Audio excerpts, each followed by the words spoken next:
చాలా మంది తల్లులు తమ పిల్లలకు స్నానం చేయించిన వెంటనే ఒంటి నిండా టాల్కమ్ పౌడర్ను పూస్తారు. ఇలా చేయడం వల్ల పిల్లలు ఫ్రెష్గా ఉంటారు. అయితే టాల్కమ్ పౌడర్ వంటి సౌందర్య ఉత్పత్తులు క్యాన్సర్ ప్రమాదాన్ని పెంచుతాయని పరిశోధనలో వెల్లడైంది. ఇందులో ఆస్బెస్టాస్ అనే మూలకం ఉన్నట్లుగా పరిశోధకులు గుర్తించారు. ఇది క్యాన్సర్ సంబంధిత వ్యాధులను పెంచుతుందట, పిల్లలకు హానికరమట. పౌడర్లో టాల్క్ అనే మూలకాన్ని కలిగి ఉంటుంది. ఇది భూమి నుంచి సేకరించిన ఖనిజం. ఇది తేమను గ్రహించడానికి, ఘర్షణను తగ్గించడానికి ఉపయోగపడుతుంది. కాబట్టి కాస్మెటిక్ కంపెనీలు దీనిని బేబీ పౌడర్, ఐ షాడో, ఇతర వస్తువులను తయారు చేయడానికి ఉపయోగిస్తారు. అదేవిధంగా ఆస్బెస్టాస్ టాల్కమ్ పౌడర్లో కూడా కనిపిస్తుంది. ఇది టాల్క్ లాగా భూమి నుంచి సేకరించబడుతుంది. ఈ ఆస్బెస్టాస్ను శరీరంలోకి పీల్చుకుంటే క్యాన్సర్ వచ్చే ప్రమాదం ఉందట. అందువల్ల ఇలాంటి కాస్మెటిక్ ఉత్పత్తులను వాడకుండా ఉండాలని వైద్యులు సూచిస్తున్నారు.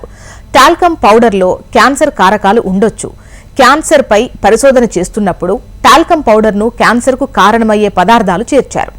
టాల్క్ కొన్ని కణాలు అండాశయ క్యాన్సర్ ప్రమాదాన్ని పెంచుతాయని ఆరోగ్య నిపుణులు చెబుతున్నారు. ఇది కాకుండా పిల్లలు టాల్కమ్ పౌడర్ కణాలను పీల్చినట్లయితే అప్పుడు ఊపిరితిత్తులు, శ్వాసకోశ క్యాన్సర్ వచ్చే ప్రమాదం ఉందంటున్నారు. అయితే టాల్కమ్ పౌడర్, క్యాన్సర్ మధ్య సంబంధం 100% స్పష్టంగా లేదని, అయితే దీనికి దూరంగా ఉండాలని మాత్రం సలహా ఇస్తున్నారు.